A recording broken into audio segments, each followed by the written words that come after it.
সম্মানিত দর্শক শ্রোতা, এই মুহূর্তে আপনাদের জানিয়ে দিব পদত্যাগ করলেন প্রধানমন্ত্রী শেখ হাসিনা এবং চলে গেলেন দিল্লির উদ্দেশ্যে। এবং আনন্দ উল্লাস করেছেন আনন্দকারীরা। দেখুন, তাদের বিজয় সুনিশ্চিত এবং সরকারকে পতন করিয়েই ছাড়লেন। এই মুহূর্তে বাংলাদেশের পরিস্থিতি, আন্দোলনকারীরা যে খুশি উত্তালে মেতে আছেন তা আপনাদের দেখানোর চেষ্টা করছি। আজ বেলা 2টার সময় জননেত্রী শেখ হাসিনা পদত্যাগপত্র জমা দিয়েছেন রাষ্ট্রপতির কাছে। এদিকে সেনাপ্রধান গণমাধ্যমকে বলেন, আপনারা সবাই আমাদেরকে সহযোগিতা করুন এবং কি আগামী দেশ গড়ার প্রত্যয়ে সুনিশ্চিতভাবে সবাই যার যার আন্দোলনকারীরা ঘরে ফিরে যান, আমরা এই সকলের বিচার করব, এরকম আশ্বাস সেনাপ্রধানের।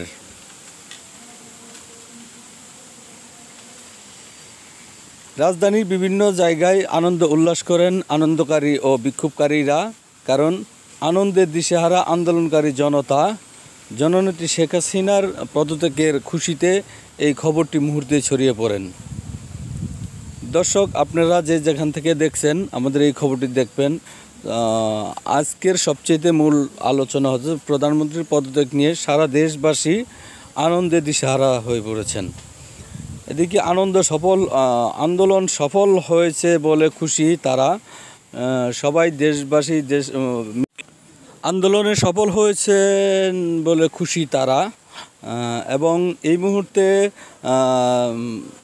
মুহূর্তে সেনাবাহিনী ও রাজনৈতিক দলের প্রধানদেরকে নিয়ে গণভবনে যাচ্ছেন সেনাপ্রধান ও কিভাবে আগামীতে রাষ্ট্র পরিচালনা করবেন, দেশ গঠন করবেন, সাময়িকভাবে একজন